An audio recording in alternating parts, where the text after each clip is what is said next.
For information on the news around you, keep watching Face Talk YouTube channel. Subscribe to the latest news and press the bell icon. नमस्कार, मैं राजन भाई face WhatsApp कैमरे हमारे विचार आपके। आज हैं हम दिल्ली के सिविक सेंटर में और यहाँ पर अभी थोड़ी देर पहले स्टैंडिंग कमेटी चल रही थी। वहाँ भी मैंने विचार सुने, जितने भी अतिथिगण महोदय थे उनके भी विचार सुने। और अब मैं हूँ दिल्ली के दक्षिणी दिल्ली के महापौर, जिनका नाम है श्री अनामिका जी। अनामिका जी अभी मीटिंग में व्यस्त है, कोई आया हुआ है और मैं ऑफिस में उनकी प्रतीक्षा कर रहा हूँ।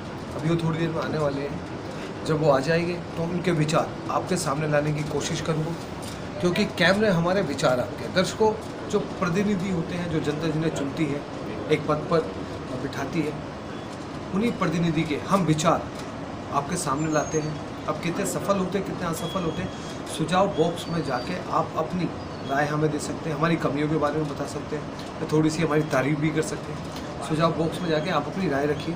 और आज के खास मेहमान से आपकी मुलाकात कराता हूँ। आइए दर्शकों, हमारे विचार आपके हिंदी समाचार पर न्यूज़ में। दर्शकों, आज के खास मेहमान हमारे साथ है अनामिका जी, मेयर है साउथ दिल्ली म्यूनसिपल कॉरपोरेशन से।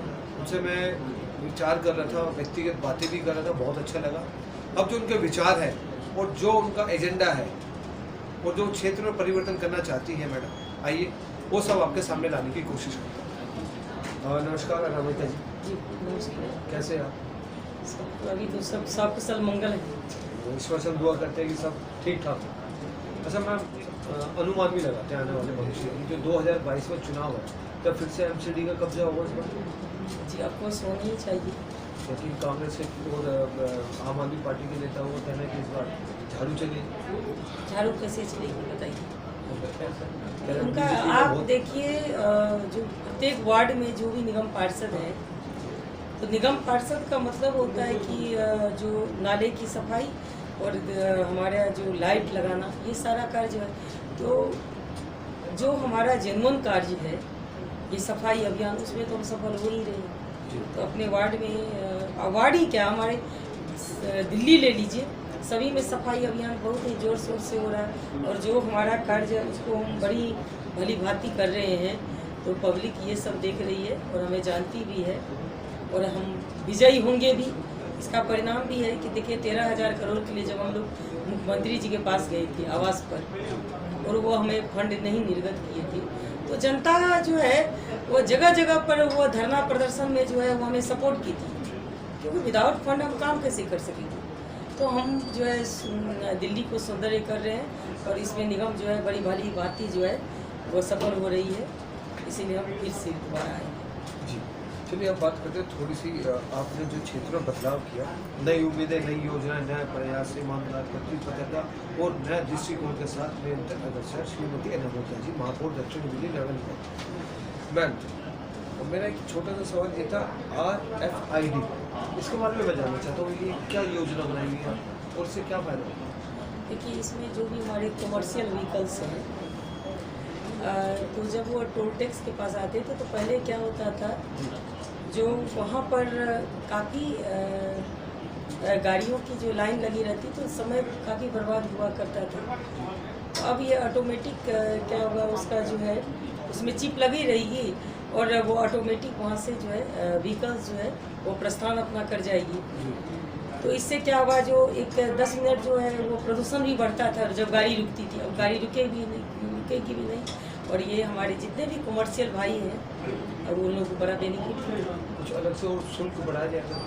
नहीं, शुल्क तो नहीं बढ़ाया, जो उसका नियत शुल्क है वो वही रहे। ये बढ़िया, तो उससे कहीं पोल्यूशन भी कम होगा, उनको एक आराम भी मिलेगा जी। ट्रैफिक की भी आप समस्या। देखते हैं हमारे माननीय मुख्यमंत्री जी जो कहते हैं युद्ध प्रदूषण के विरुद्ध, तो हम तो खुद ऑटोमेटिक टोल टैक्स के पास ऐसा प्रावधान कर दिए हैं। उन्होंने तो जगह जगह मुहिम चलाई। वो तो कहते हैं कि भाई रोक लो 10 मिनट के लिए। अरे गाड़ी ऑफ या ऑन होगी तो बताइए, वो तो दुगुना जो प्रदूषित कर देगी। लोगों की शिकायत थी, हमारी गाड़ी जैसे बंद हो जाती है तो कई जगह स्टार्ट नहीं हो पाई, कई बार ये जो है न्यायालय में जाके शरण लिए। तो आपने क्या मुहिम चलाई मैडम पोल्यूशन के लिए? हम तो उसके लिए जो सही आप कहते हैं, मेरा मुहिम है कि जगह जगह ढलाव घर हो या दीवार हो या स्कूल हो, हमारी निगम की स्कूल या कम्युनिटी सेंटर हो, जगह जगह पर वहाँ पर हम क्या किए हैं, चित्रकारी के द्वारा अवेयरनेस किए हैं कि प्रदूषण करने के बाद जो है हमारे शारीरिक और मानसिक स्वास्थ्य पर क्या असर पड़ेगा। तो ये हम जो है अपने प्रदर्शनी कला कौशल के द्वारा जो है वो दिल्ली में अवेयरनेस का प्रोग्राम करवा रहे हैं। मंडी के पास आप बता रही थी एक समस्या है, उसके लिए भी शायद आपने कुछ कड़े कदम उठाए।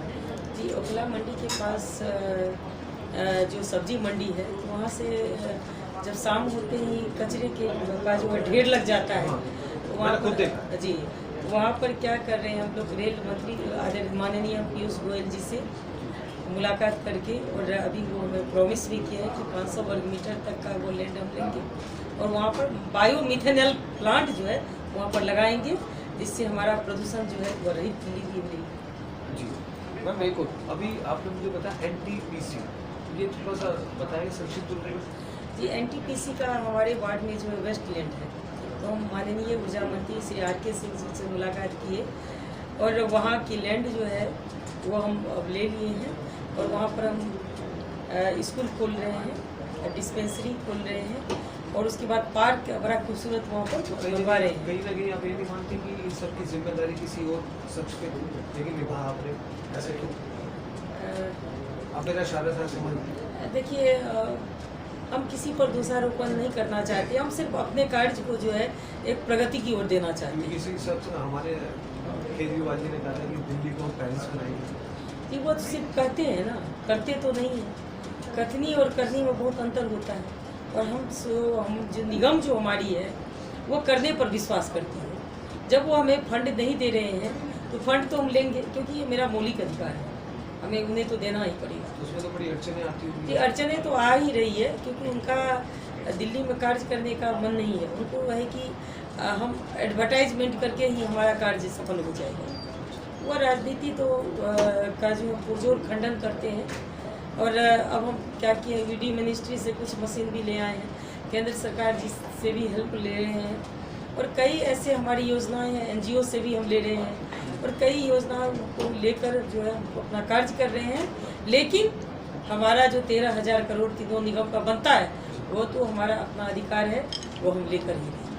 अच्छा मैम, देखिए आपका मूल्यवान समय, मेरा आखिरी प्रश्न एक ना, मैंने बड़ी बारीकी से सर्च किया खुद व्यक्तिगत, कभी मैंने बड़े आराम से, और आपने भी शायद ये समस्या आपके सामने भी अक्सर आती ही होगी, जाहिर सी बात। हम JJ कॉलोनी में, रेलवे कॉलोनी के पास जो कि झोपड़ियाँ होती हैं, लोग रहते हैं उसमें, अच्छी बात है, लेकिन वहाँ किशोर अवस्था के कुछ बच्चे जिनकी उम्र होती है पढ़ने की, अपना भविष्य बनाने की, लेकिन मैंने कहा वो नशे के आदी बनते जा रहे हैं। वो नशे के आदी बनते बनते ना वो क्राइम की दुनिया में दखल अंदाजी करते हैं, दखल अंदाजी के बाद जो भविष्य होता है वो अंधकार की तरफ ही चला जाता है। क्योंकि जब आप इतना बदलाव करें, क्षेत्र में इतना काम करें, तो कभी इन लोगों के लिए भी आपने कुछ परिवर्तन करना चाहिए। ये आप सही कहते हैं, हमारे वार्ड में भी ऐसा होता है। तो उसके लिए पूरे दक्षिणी दिल्ली में मैं डार्क स्पॉट चिन्हित की और वहाँ पर लाइट लगवाई, क्योंकि ये काम जो है अक्सर जो है वह रात्रि काल में होता है। तो उसके लिए जो है कहीं भी हमारी बच्चियों को भी प्रॉब्लम ना हो, क्योंकि नशा का सेवन जो हमारे नर्सरी करते हैं तो खास करके बालिका को जो है प्रॉब्लम होगी। तो उसके लिए हम डार्क स्पॉट पहले जो है एक मुहिम लगाए हैं कि डार्क स्पॉट हमारा जगह जगह ना हो। और दूसरी बात है, कई NGO से हम संपर्क करके और उसको मोटिवेशनल स्पीच देकर और उसके लिए जो है वहाँ यदि उसको या तो 2 महीने या 3 महीने की आवश्यकता हो तो उनको वहाँ भेजते भी हैं। और अक्सर मैं खुद झुग्गी भी जाया करती हूँ और उसकी माता जो है उनसे मैं संपर्क करके कहती हूँ कि आपके अभी बच्चे जो हैं ये छोटे छोटे हैं, उन पर समय भी दिया कीजिए, क्योंकि ये सारे जो हैं वर्किंग भी होती है, ये चले जाते हैं और बच्चे इनके जो है नर्सरी बन जाते हैं। तो उन्हें भी मैं एजुकेट करती हूँ कि आप लोग अपने बच्चे को समय दीजिए। और बच्चे जो है वो देश का निर्माण करता है। तो कभी डॉक्टर की भी आवश्यकता होती है तो मैं डॉक्टर को ले जाके और उन बच्चों को जो है वो ट्रीटमेंट भी करवाती हूँ। अच्छा मैम, सिर्फ एक बात को कहना मैं चाहता था, अभी आपने देखा होगा कि हमारे भारत देश में कुछ राज्यों में कोरोना भी दोबारा से पैर पसार रहा है। क्या आप